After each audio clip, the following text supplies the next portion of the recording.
Greetings, friends of liberty. When I survey Europe's past beliefs about economics and contemplate the lack of understanding about the power of free trade to make all countries more wealthy, I must confess my astonishment that the ideas of mercantilism, the idea that trade is a zero-sum game, could, for so many centuries, have captured the minds of kings and councilors alike. Now, it is not unexpected that people in those less free countries on the continent held such views, but that we English did as well, swallowing these fallacies. Along with Louis XIV's Minister of Finance, Jean-Baptiste Colbert, I must admit is most embarrassing. Let us examine, shall we not, the typical exchange to show the beneficent nature of free trade. When, for example, I partake of a meal at the nearest inn or tavern, such as the Green Dragon or Four Swans, they are satisfying my desire for some fine salmon with lobster sauce, or an exquisite peacock pie, I pay the proprietor at the conclusion of my meal with however many coins she charges. Here, both parties gain. I in satisfying my hunger, and the owner with recompense and more for her labor and the price of the peacock. Now the mercantilists, those who hold this medieval zero-sum view of trade, believe that one party must lose in any trade, that there must be one winner and one loser, always. But this, of course, stands both logic and experience on its head. What, precisely, have I lost when I've partaken of this fine peacock pie? Yes, some coins, to be sure, but my hunger as well. To not go through the day famished is not worth the few coins I relinquish. And the proprietor, in making such a sumptuous meal, prospers as well, as one can see by her fine carriage and the recent addition of 2 rooms to her 3rd story. The truth is that one could hardly pay too much for just a single bite of her succulent roast pig. However, the natural critic in me must make one slight revision to the theory that every party invariably benefits. For example, when I first purchased a dish of tripe, that culinary monstrosity of cooked bovine or goat stomach lining, I'd almost spit out the first mouthful, gagging on the foul-tasting morsel. That exchange was a loss, in paying good money for such a soggy piece of cow innards. So the deeper truth is that every person in a voluntary trade believes himself to be gaining, but whether he actually does must be subsequently shown afterwards. In other words, while 'tis true that usually when I purchase a meal I am gaining, 'tis not necessarily true. Certainly not in the case of tripe. Now if we turn to the issue of the value of free trade in your own 21st century in America and the wild world beyond, we examine today a free market classic of Austrian School economist Russel Roberts, who did his dissertation under Nobel laureate Gary Becker at the University of Chicago, and whose video, Fear the Boom and Bust, has garnered over 8 million YouTube views.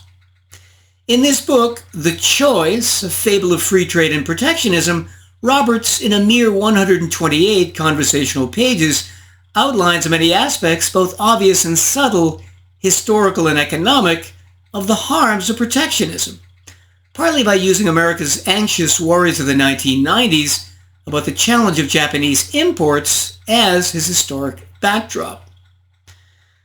Robert begins by resurrecting the discoverer of the concept of comparative advantage, 19th century economist David Ricardo.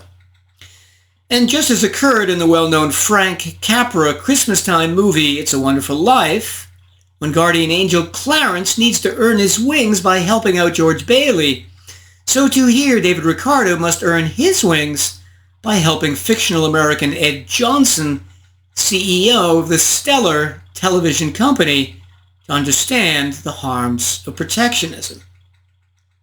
Point number 1. Ed, in 1955, fearing the competition by Japanese television brands like Sony and Sharp, gets his congressman to sponsor a bill banning all television imports. Seeing this, David meets Ed and then teleports them both to 40 years later to 1995 to Ed's hometown of Star, Illinois. And there he shows Ed what happened in a world where America rejected protectionism. Star, Illinois is booming, and they can both see a new company near the parking lot where they're standing called Merck Pharmaceuticals, a company that didn't even exist in 1955. And why does Merck exist? It all starts with the concept of comparative advantage. David explains it this way. Being Ed's guardian angel and so knowing Ed's whole history, he points out that Ed set a record for accurate typing speed in his class at Star High. And yet, even though Ed can type much faster and more accurately than his own secretary, Ed nonetheless hires a secretary to do his typing. Why did you hire her? David asks. Ed replies, because my time is better spent running the plant.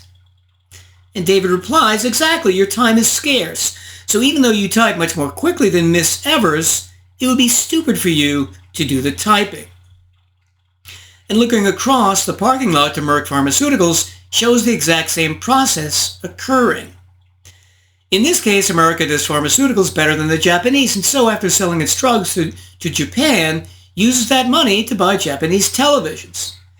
This method of getting televisions by making another product that you specialize in is called, by David, the roundabout way to wealth.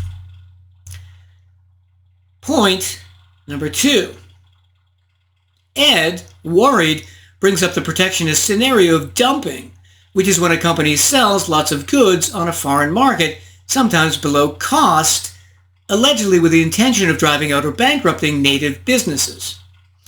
David points out, however, that if no American firms match that dumping price, then the Japanese company would be selling huge amounts at a loss to all American consumers, which would likely be disastrous. In addition, once the dumping is finished, if the dumping company would try to recover its losses later by raising prices substantially above cost, this will alienate their customers. And at that higher price, at least some American companies would simply re-enter the market. It's notable that apparently not a single example exists in all of recorded economic history of this happening. In addition, actual historical examples show how often the dumping price is actually above cost. As David points out to Ed, the televisions we saw at Circuit City are a perfect example. Japanese firms accused of dumping seem to leave prices perpetually at a level that was allegedly below cost. So it wasn't dumping anyway. The Japanese just produced televisions much cheaper. Point number 3. Now, how about if the Japanese government would subsidize an industry, which would then dump those products like televisions on a foreign market? Well, as David points out, let's take the extreme case where the Japanese government subsidizes televisions or cars so heavily that the Japanese give them away to the American people. Can you think of a greater boon for a nation than to have a foreign nation produce your goods for you without charging for them? That, to a degree, is what the Chinese used to do with Chinese steel until President Trump stopped them in his first term in 2018 by slapping a tariff on this subsidized below-cost steel, causing a net loss of 250,000 American jobs as a result. Point number 4. Ed then asks David, thinking about the workers laid off, what about unemployment? When we closed down our plant and Zenith and Motorola closed down theirs, America must have lost a lot of jobs. David replies by pointing out that American agriculture since the beginning of the 20th century, when 33% of Americans were farmers, now only has fewer than 2% of all Americans farming. And where did all those lost agricultural jobs go? The jobs that the children of American farmers would have previously taken up by being farmers like their parents, by the children going into all the other businesses that Americans started in the meantime, working at Walmart, Boeing, Ford, General Motors, Procter & Gamble, Microsoft, Apple, FedEx, Nike, and many others. That's where all the farming jobs went. And what about the older farmers? Some retired early. Others sold their farms to more efficient farmers. And some just struggled, maybe taking part-time jobs until retirement. Point number 5. Using more heavenly magic, David teleports Ed out to 1995 California, showing that Ed's daughter is now working for the retailer The Limited, traveling around the world coordinating the production and selling of clothing lines from factory to retailer. David describes this by saying, Susan makes trips to Italy and France to see what fashion ideas might interest Americans. Then she contracts with factories in Hong Kong, China, and Israel to make the goods as cheaply and quickly as possible. She visits those factories to monitor quality and delivery times. This illustrates the vast growth of American service industries like retailers, which is one reason why American manufacturing is smaller than it previously was. The numbers show that between 1960 and 1990, the proportion of workers in manufacturing fell from 31 to 17%. This same process has occurred in other countries as well. As David tells Ed, in 1980, 46% of Hong Kong's labor force was in manufacturing. By 1991, that had fallen to 26%. Meanwhile, service jobs expanded from 35 to 60% of the labor force. Point number 6. Information technology, too, and the productive rise of just-in-time inventory is another example of the growth of services. When Ed asks about using computers to manage just-in-time inventory, he says, how does the consumer benefit? It sounds like Walmart and the manufacturers are the ones who get rich. David replies, it looks that way, but Walmart isn't the only one with the idea. Walmart must compete with other chains who are also looking for ways to cut costs and lower price. And just-in-time inventory management is one way to do this. Point number 7. When Ed also wonders whether a quota on foreign imports limiting the number of televisions imported, for example, couldn't help American workers, David points out that there really is no difference between a quota and a tariff. A tariff just raises prices, thereby reducing consumer demand, whereas quotas reduce the supply first, after which the price heads higher in response. The only difference, as David explains, between a quota and a tariff is that in the case of a tariff, part of that higher price is captured by the American government in the form of tariff revenue, while in the case of a quota, the extra amount for the Japanese television goes either to the American importer who brings in the televisions or to the foreign producer. Sometimes governments will even threaten foreign companies with mandatory quotas unless they institute a voluntary quota. In 1981, the United States asked the Japanese to limit their export of cars voluntarily. As you would expect, these limits increased the price of both domestic and imported cars to the American consumer, increasing prices by at least $400 per car. A result of this quota was that many Japanese auto manufacturers built factories in the United States to get around the limit. But this didn't really help Americans, however, because the Japanese owners still had to use the more expensive American workers instead of cheaper Japanese workers to build the cars. So the prices American consumers paid for these cars were still higher than necessary and that they otherwise would have been. Point number 8. David uses the famous 19th century French economist Frédéric Bastiat point about the difference between the seen and the unseen. Let's say that America in 1960 banned all imports. That would have meant that American labor would have been employed in comparatively unproductive industries, as then America would have tried to make everything itself instead of letting some foreign companies make certain products they can make cheaper. The result of this over the following decades would have been simply that numerous successful American companies would never have come into existence in the first place, because the labor that would have been tied up in the less productive companies. In this sense, the harms of protectionism in changing the future of the American economy are invisible. But the short-term benefits of increasing employment in the protected industry are visible. And thus, it's easy for people to think that protectionism works. Point number 9. David also points out that one benefit of lots of free trade is that you get more tourists coming to America. And that's because with a high volume of imports and exports, people in other countries have lots of dollars which they can then spend while vacationing in America. In fact, the purchases of a tourist in America are really the same as exports. A restaurant meal eaten by a foreign tourist is the same as shipping food abroad. Instead of shipping the food there, the foreigner comes and picks the food up here. The tourist pays the freight charge. Point number 10. Ed next brings up the point, often made, that for reasons of national security, America doesn't want to be dependent on foreigners for anything with military significance. They could blackmail us. And this could be true at times. How does David respond? He points out that for something like steel, America gets its steel from lots of different countries. B, many of whom are allies. And C, that America can always ramp up its own production of steel if necessary in case of war.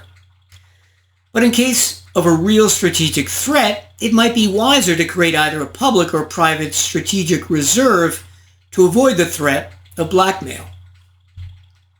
Point number 11.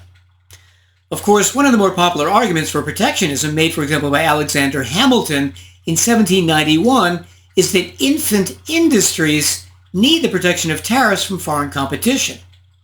Is this true? David first points out that since all businesses lose money in the beginning anyway, the key point is whether they can make up the initial shortfall of their investment later on. And if it's a successful business, it can. And if it's not, why have the government protect it at taxpayer cost? In addition, as with the alleged case of dumping to make companies go bankrupt, it's not clear that a single example of this occurring has ever happened. Point number 12. A variation of the infant industries argument is the infant technologies argument.